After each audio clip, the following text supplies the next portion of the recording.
Dobrodošli na kanal Okusi prirode. Krompir je svakako jedna od najvažnijih povrtnih kultura u mnogim vrtovima, ali da bi se postigli maksimalni rezultati u vidu prinosa, moramo obratiti pažnju na neke stvari. Osim pravilnog odabira zemljišta i položaja u vrtu, veoma važna stvar je planiranje povrtnih kultura, odnosno odabir pravih susjeda za krompir koji svakako mogu doprinijeti boljem rastu i zaštiti od štetočina, dok s druge strane loši susjedi mogu dovesti do problema s bolestima, gubitka hranjivih tvari, što na koncu vodi i smanjenju prinosa, a što svakako ne želimo. Ne želim dužiti video, ali da bi bolje shvatili temu, ipak moram pomenuti neke stvari koje smatram da su korisne. Pojedine biljke imaju slične potrebe za đubrenjem i navodnjavanjem, pa ih je dobro posaditi blizu, što olakšava brigu o njima. Poznata je činjenica da neven odbija određene štetočine koje se hrane nekim biljkama, pa je zbog toga dobar susjed mnogim vrstama, dok neke biljke privlače korisne insekte koji se hrane štetočinama, pa mogu zaštititi pojedine povrtne kulture na prirodan način. Isto tako treba povesti računa o tome koje kulture imaju dubok, a koje je plitak korijen, i takve kulture je uvijek dobro upariti jednu s drugom, jer obično nemaju iste potrebe za hranjivim tvarima. Neke kulture jednostavno mogu poboljšati hranjivu vrijednost zemljišta, a tu uglavnom spadaju mahunarke kao što su grašak ili grah, što ih čini dobrim susjedima za mnoge biljke. Upravo je grašak prvi na listi dobrih susjeda za krompir. Grašak ne samo da je dobar, već je i odličan susjed krompiru. Ove dvije povrtne kulture imaju različite potrebe u pogledu hranjivih tvari i ne koriste iste, da kažem, resurse.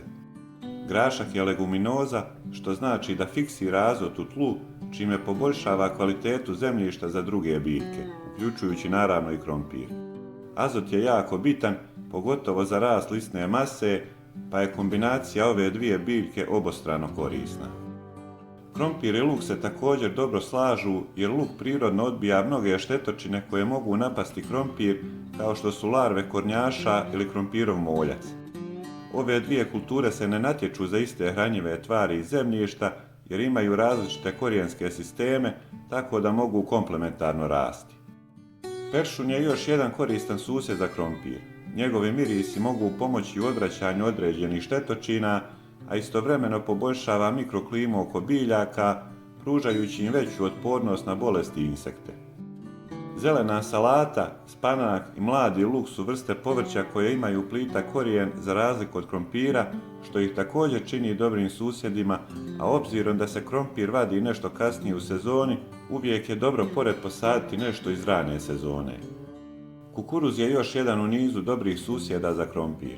Kukuruz pomaže u stvaranju hlada za krompir u periodima vrućina, što može smanjiti stres izazvan sušom. Također, korijenje kukuruza i krompira ne dolazi u direktnu konkurenciju jer su im dubine različite.